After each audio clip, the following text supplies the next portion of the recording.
SEO শেখার পর আমরা ম্যাক্সিমাম মানুষই যেই ভুলটা করে থাকি তা হচ্ছে আমরা এসইও শিখেই আমরা ক্লায়েন্ট হান্টিংয়ের দিকে ছুটে যাই, অথচ আমাদের কোনো রিয়েল এক্সপিরিয়েন্স নাই, আমাদের কোনো পোর্টফোলিও নাই, তবু আমরা ক্লায়েন্ট হান্টিং করতে এখানে চেষ্টা করি। অথচ এই সময়টাতে আপনি ক্লায়েন্ট হান্টিং করে কখনো কাজ আনতে পারবেন না বা কাজ পাবেন না। কারণ আপনি যখন ক্লায়েন্ট হান্টিং করতে যাবেন তখন আপনার কাছে ক্লায়েন্ট পোর্টফোলিও চাইতে পারে অথবা প্রিভিয়াস কাজের এক্সপিরিয়েন্স চাইতে পারে।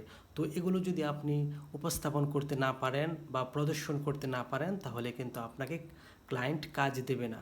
এজন্যই আপনি যে কোনো একটি রিয়েল প্রজেক্টে কাজ শুরু করতে পারেন, সেটি আপনার পার্সোনাল ব্লগ হতে পারে অথবা অন্য কারো ওয়েবসাইটে কাজ করতে পারেন। এভাবে কাজ করার পর যখন আপনার সেই সাইটগুলো র্যাঙ্ক করবে তখন সেই সাইটের যে গুগল পারফরম্যান্স আছে সেগুলোর ডেটা আপনি আপনার নতুন ক্লায়েন্টের সামনে উপস্থাপন করতে পারেন।